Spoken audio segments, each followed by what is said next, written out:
आज जो दिल्ली दंगों के केस में जो हमारे बहुत बढ़िया यंग एक्टिविस्ट हैं, इनको जेल में डाला हुआ है और 5 साल से ज़्यादा हो गए, ट्रायल भी शुरू नहीं हुई। अभी तक कईयों को बेल नहीं दी गई। कुछ को बेल मिल गई, लेकिन कईयों को बेल अभी तक नहीं दी गई। बहुत दुर्भाग्य की बात है कि ये सरकार जो कर रही है, एक तो खैर पूरी कोशिश गोदी मीडिया के साथ मिलकर कि कैसे हम इस देश में अलगाववाद पैदा करें, हिंदू मुस्लिमों को एक दूसरे के खिलाफ भड़काएं, जो कि देश को कमज़ोर कर रहा है। लेकिन इनको अपनी राजनीतिक रोटियां सेकने के लिए ये लोग ये कर रहे हैं। दूसरी तरफ कानून की धज्जियां उड़ा रहे हैं। जो लोग सांप्रदायिक बयान देते हैं, दंगे भड़काते हैं, उनको तो खुली छूट मिली हुई है। जैसे ये अनुराग ठाकुर है, कपिल मिश्रा है, उधर नरसिंहानंद है। इस तरह के तमाम लोग हैं जो रोज भड़काऊ बयान दे रहे हैं, जो कि हमारे कानून में संगीन अपराध है। लेकिन उन लोगों को कोई अरेस्ट नहीं किया जा रहा, खुली छूट मिली हुई। और जो लोग बिल्कुल संविधान के हिसाब से, कानून के हिसाब से काम करते हैं, जो बिल्कुल अहिंसक हैं, जैसे अगर आप उमर खालिद के कितने ही वीडियोस देख लीजिए, उनकी करीब करीब सारी पब्लिक मीटिंग्स के वीडियोस हैं। हर वीडियो में आप देख सकते हैं वो कहते हैं कि हम हिंसा का जवाब हिंसा से नहीं देंगे, हम अहिंसक तरीके से ही काम करेंगे अपना। उन लोगों को पकड़ के जेल में डाला हुआ है। जो लोग नरसिंहानंद, कपिल मिश्रा जैसे लोगों के खिलाफ कुछ बोलते हैं, उनको जेल में डाल देते हैं, उनको अरेस्ट कर लेते हैं, कहते हैं कि ये लोग अलगाववाद पैदा कर रहे हैं। यानी कि ये लोग ये भड़का रहे हैं कि मोदी भक्तों के खिलाफ, या इस तरह के नरसिंहानंद और जो जहर उगलते हैं उन लोगों के खिलाफ ये लोग भड़का रहे हैं लोगों को। अरे भाई, ये तो हर नागरिक का दायित्व है कि अगर कोई अपराध होता है, कानून के खिलाफ कोई काम होता है, तो लोगों को सचेत करना कि भाई ये लोग इस तरह से हिंसा भड़का रहे हैं या अलगाववाद पैदा कर रहे हैं या नफरत फैला रहे हैं। ये तो हमारा कर्तव्य है। और उसको ये लोग कहने लगते हैं कि भाई नहीं, देखिए ये लोग नफरत फैला रहे हैं, यानी ये लोग उनके खिलाफ नफरत फैला रहे हैं जो नफरत फैला रहे हैं। ये तो हमारा दायित्व है कि हम उनके बारे में सचेत करें, कानून के रखवालों को सचेत करें, पूरे देश को सचेत करें कि भाई ये लोग इस तरह का काम कर रहे हैं। तो आज सबसे ज़्यादा निराशा जुडिशरी का एटीट्यूड देखकर हो रही है। न्यायपालिका का काम है कि मौलिक अधिकारों की रक्षा करना, हमारे लोकतंत्र की रक्षा करना, हमारे संविधान की रक्षा करना। लेकिन कम से कम दिल्ली दंगों वाले मामले में हम देख रहे हैं कि न्यायपालिका वो काम नहीं कर रही। कम से कम अभी तक काफ़ी हद तक वो काम नहीं किया है। ये ठीक है कि कुछ जजों ने, कुछ लोअर कोर्ट के जजों ने, कुछ हाई कोर्ट के जजों ने भी, कुछ सुप्रीम कोर्ट के जजों ने भी अपना काम किया है। मैं ये नहीं कह रहा कि कोई जज अपना काम नहीं कर रहा। लेकिन अगर आप बड़े दायरे में देखें कि क्या न्यायपालिका हमारे बच्चों के मौलिक अधिकारों की रक्षा कर रही है, कर पा रही है? अगर 5 साल तक ट्रायल भी ना शुरू हो और ऐसे लोगों के खिलाफ केस बना दिए हों जिनके कितने ही वीडियोस मौजूद हैं, जो इस बार बार हर बार ये कहते हैं कि भाई हमको हिंसा नहीं करनी है, तो न्यायपालिका का क्या दायित्व है? न्यायपालिका का सीधा दायित्व है कि तुरंत बेल, इनको तो कुछ महीने में बेल मिल जानी चाहिए। और पुलिस को डांट फटकार पड़नी चाहिए थी। कुछ कोर्टों ने डांट फटकार दी है दिल्ली पुलिस को, कई दिल्ली दंगों के ही मामलों में कई केसेस में फटकार लगाई है, लेकिन उमर खालिद, उल्फिशा फातिमा और बहुत सारे जो और लोग हैं, शर्जील इमाम, इन लोगों के केस में इतने साल तक बेल फाइनली तय ही नहीं हुई और दिल्ली हाई कोर्ट और लोअर कोर्ट ने रिजेक्ट कर दी।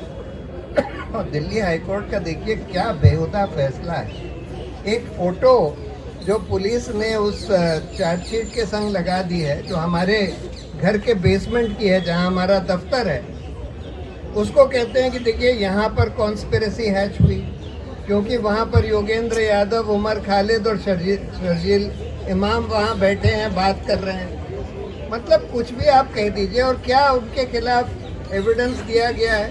कहते हैं कोई प्रोटेक्टेड विटनेसेस ने कुछ बोला है, यानी कि जो चीज़ आपने जो अक्यूज्ड है उसको बताई भी नहीं कि भाई किसने बोला है, और उसके आधार पर इनको बगैर ट्रायल के 5 साल तक जेल में रखे।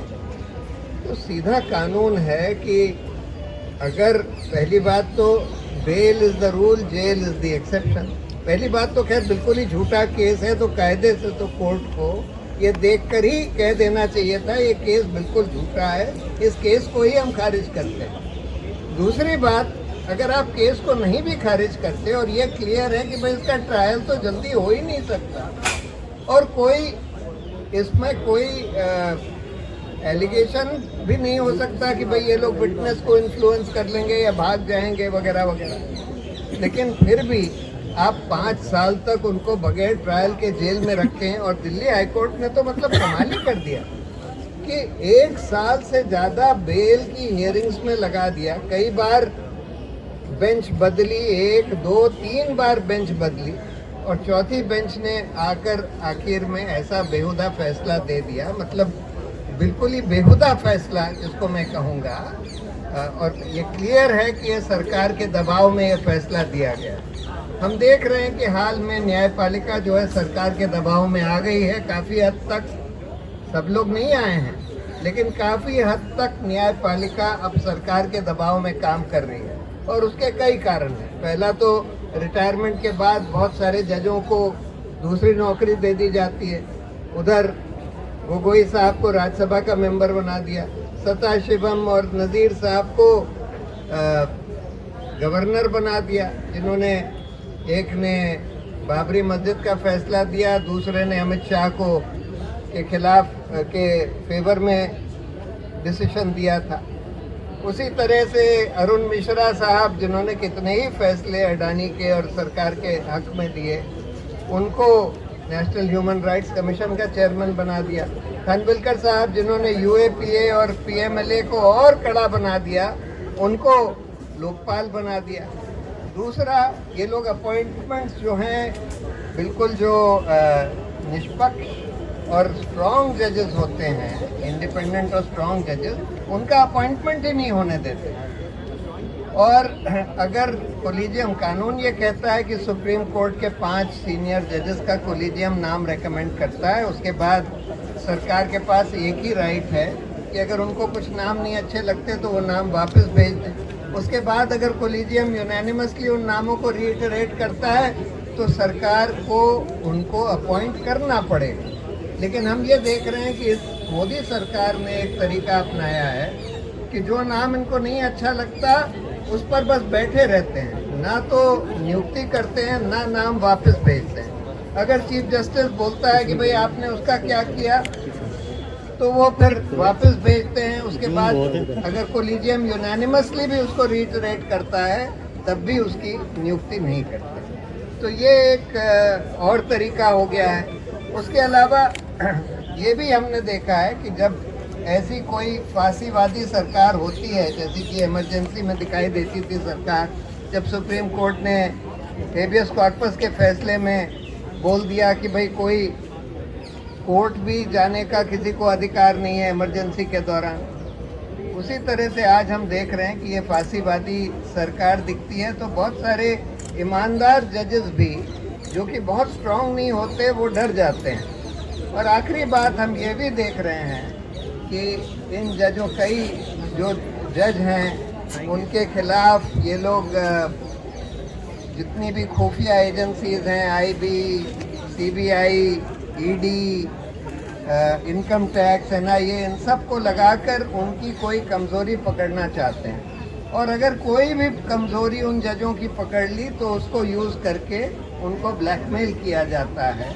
और अगर आपने चीफ जस्टिस को अपने हाथ में कर लिया तो समझिए आधी जुडिशरी आपके हाथ में आ गई, क्योंकि चीफ जस्टिस का एक बहुत बड़ा रोल होता है कि वो ये तय करते हैं कि कौन सा केस कौन सी बेंच सुनेगी, और फिर वो जजों की नियुक्ति में भी प्राइम मूवर होते हैं। तो इसलिए और इसीलिए जब वो 4 जजेस की प्रेस कॉन्फ्रेंस हुई थी एक 5-6 साल पहले, जब दीपक मिश्रा साहब चीफ जस्टिस थे, तो उन्होंने ये बोला था कि भाई सुप्रीम कोर्ट की स्वतंत्रता जो है वो इस समय खतरे में है। और उन्होंने ये भी बोला था कि ये जो चीफ जस्टिस उस समय के मौजूदा चीफ जस्टिस हैं, अपनी मास्टर ऑफ रोस्टर के पावर का दुरुपयोग करके जो बहुत गंभीर केसेस हैं, जो पॉलिटिकली सेंसिटिव केसेस हैं, वो उन जजों के सामने लगा रहे थे जिनका बारे में पता था कि भाई इस सरकार के हक में फैसला करेंगे। उस समय एक मामला था जज लोया के मृत्यु का, और वो अरुण मिश्रा साहब के यहाँ लगा दिया गया था। वो ट्रिगर बन गया था उस प्रेस कॉन्फ्रेंस का। तो इस बात को पुख्ता उन 4 जजों ने भी किया था। तो एनीवे, मैं ये कह रहा हूँ कि देखिए, देश के हालात बहुत गंभीर हैं, बहुत मुश्किल हैं। आज तो हम देख रहे हैं कि लोकतंत्र के ऊपर भी इलेक्शन कमीशन के द्वारा पूरा प्रहार किया जा रहा है। सारे इंस्टीट्यूशंस को सरकार के कब्जे में ले आया गया है, चाहे वो इलेक्शन कमीशन हो, चाहे सीएजी हो, चाहे न्यायपालिका हो, चाहे मीडिया हो, चाहे यूनिवर्सिटीज़ हो, सबको सरकार के कब्जे में।